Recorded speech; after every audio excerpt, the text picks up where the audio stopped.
আসসালামু আলাইকুম।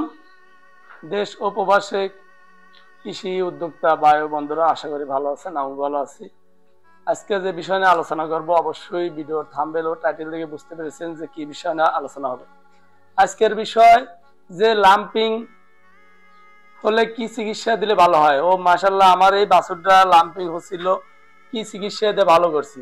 আর লাম্পিং এ কিন্তু আপনার চিকিৎসা বলতে কিছু নাই, অত ভালো আকারে কোনো বৈজ্ঞানিক আকারে কোনো চিকিৎসা ভালো চিকিৎসা বাড়ায় নাই। এই জন্য আমরা প্রাথমিকভাবে ঘরোয়াভাবে যে সব চিকিৎসা দিই। আলহামদুলিল্লাহ আমার এই বাছুরটা লাম্পিং এ আক্রান্ত হয়েছিল। আর সিমটমটা শুরু হয়েছিল পায়ে থেকে। পায়ে ছিল আপনার কি, পায়ে থেকে কি বাড়া ছিল, এখান থেকে খুর থেকে শুরু হয়ে এইদিকে, তারপর বডি তো ছিল হালকা। আর এটার সিমটমটা ছিল যে বড় আকারের, মানে বড় বড় টিমার আকার। সেটা ফুটি ফুটি ছোট ছোট যে আকারটা হয় ওটা কিন্তু রিস্ক কম। আর যেটা হয়েছে গিয়ে বড় বড় ভিতরে ফলে, গলা ফলে, আপনার থোতার তলে ফলে, এইগুলা কিন্তু সবচেয়ে বেশি ভয়ানক। এই জন্য আমার কি চিকিৎসা দিয়ে এটা ভালো হলো, এটা কিন্তু আমি সাধারণ একটা চিকিৎসাতে এই গরুটা আমার ভালো হয়েছে। সেটা কি, আমরা প্রথমে আগে খেলেছি হয়েছে গিয়ে আপনার 1 নম্বরে লেবুর রস, প্রতি 2 বেলায় আগে লেবুর রস খেলেছি। তারপরে হয়েছে গিয়ে আপনার দিছি হয়েছে গিয়ে আপনার আরেকটা মানে আমি ওষুধ ঘরোয়া ভাবে একটা ট্রিটমেন্ট দিছি, ওটাতে আলহামদুলিল্লাহ আমার ভালো হয়েছে। সেটা হয়েছে গিয়ে আপনার কুশলা গুড়, আর হয়েছে গিয়ে আপনার নিম পাতা, খাই সোটা, আর হচ্ছে গিয়ে আপনার নাপা। এই 4টা উপাদান এক জায়গায় মিক্স করে খেলেছি। আপনার নাপা দিছি 2টা করে, আর 1 চামচ হয়েছে গিয়া আপনার খাবার সোটা, 2 চামচ কুশলা গুড়, এইভাবে দিয়েই ইনশাল্লাহ, আর নিম পাতা 5 চামচ গুঁড়ো রস করে রস, এটা দিয়ে দীর্ঘ 7-8 দিন ট্রিটমেন্ট দেওয়ার পর গরুটা আমার ভালো হয়েছে। আর এটার অসুখটা সারছে মেলা কদিন আগে। আমি বলছিলাম যে একটা ভিডিও বানাবো, তা বানানোর সময় হয় নাই, বানাতে পারি নাই। এই জন্য করলাম তো এইটা শিওর করি। বাছুরটা কিন্তু মাশাআল্লাহ অনেক, এখন অনেক সুন্দর হয়ে গেছে, ভালো হয়ে গেছে। খাবারের বাছুরের বয়স কিন্তু বেশি না, মাত্র এটা 3.5 মাস মনে হয় হচ্ছে, 4 মাস পড়ছে, পরে নাই, 3.5 মাসের মতন বয়স। মাশাআল্লাহ অনেক বড় হয়ে গেছে।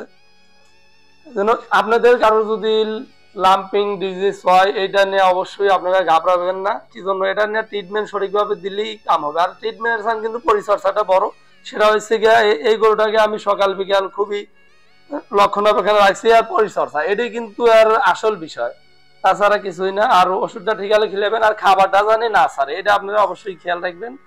আর এই 2টা যে ওষুধটা মিশ্রণ কথা বললাম, এটা সকাল বিকাল খেলেছি। আর মাঝখানে দুপুর টাইমে জানি ওর খাবার রুচিটা না ছাড়ে, সেই জন্য আমরা জাইমো বেড কিংবা বায়োগার্ড এই ধরনের কিছু দিতে পারি। এই ঘরোয়া চিকিৎসা দিয়ে কিন্তু আলহামদুলিল্লাহ আমার বাছুরটা এখন দিব্যি সুস্থ ও ভালো, আলহামদুলিল্লাহ, আল্লাহ দয়া করছে। এই জন্য আপনারা অবশ্যই কিন্তু লাম্পিং হলে আসল এর পরিচর্যাটাই হলে আসল চিকিৎসা, তারপর হলে প্রাথমিক চিকিৎসা। বড় ধরনের কেউ চিকিৎসা দিবেন না, দিলে কিন্তু আপনার গরু হোক বাছুর হোক ওটা আরো বেশি সমস্যা হতে পারে। যদি আপনি অ্যান্টিবায়োটিক দিয়ে চিকিৎসা দেন 100-100, ওই গরুটা কাজ হবে না। এই জন্য প্রাথমিকভাবে চিকিৎসা দিবেন। আর ডাক্তারের সাথে পরামর্শ করলে প্রাথমিক যে না অ্যান্টিবায়োটিক বাদে কি কি আছে এই ধরনের কিছু দিয়ে যদি ট্রিটমেন্ট দেন দিতে পারেন। তাছাড়া বড় কোনো ট্রিটমেন্ট দিলে কিন্তু আমার বাস্তব অভিজ্ঞতা বলতেছি, আপনার কিন্তু ক্ষতি হবে, লাভ হবে না। এই জন্য আমরা অবশ্যই হলে পারে আমাদের লাম্পিং ডিজিজের লক্ষণ দেখা দেওয়ার মাত্র আমরা কিন্তু অবশ্যই ঘরোয়া চিকিৎসা দেবো, দিলে পারে আলহামদুলিল্লাহ আমার গরুটা ভালো হবে, আপনার খামারটা ভালো থাকবে। এই জন্য অবশ্যই আমরা লক্ষ্য রাখবো যে এখন কিন্তু সময় লাম্পিং এর। এই জন্য অবশ্যই আমরা অবশ্যই সবসময় খামারের খেয়াল রাখবো। গরু সকাল বিকেল এসে দেখবো, বিশেষভাবে দেখবেন খুঁটটা খুলছে নাকি, গলার তলে ফুলছে নাকি, এই ধরনের কিন্তু আপনার অবশ্যই একদিকে নজর রাখবেন। খালি বাছুর না, গরু, বড় গরু, ছোট গরু সব দেখি। আর সবাই পরিচর্যা করবেন। যে বিষয় না আলোচনা করলাম অবশ্যই আপনারা আশা করি বুঝতে পেরেছেন। বুঝতে না পারলে পারে অবশ্যই কমেন্ট করে জানাবেন, ইনশাল্লাহ বোঝানোর চেষ্টা করব। আর আমার কথাগুলো যদি ভালো লাগে, আর আমার ভিডিওটা যদি ভালো লাগে, অবশ্যই আমার চ্যানেলটা সাবস্ক্রাইব করে আমার পাশে থাকবেন। আপনার কোনো মতামত থাকলে আমাকে কল করে ও কমেন্ট করে জানাতে পারেন। অবশ্যই আপনার কমেন্টের রিপ্লাই দেওয়ার চেষ্টা করব। আর সবাই ভালো থাকবেন, সুস্থ থাকবেন। আল্লাহ হাফেজ।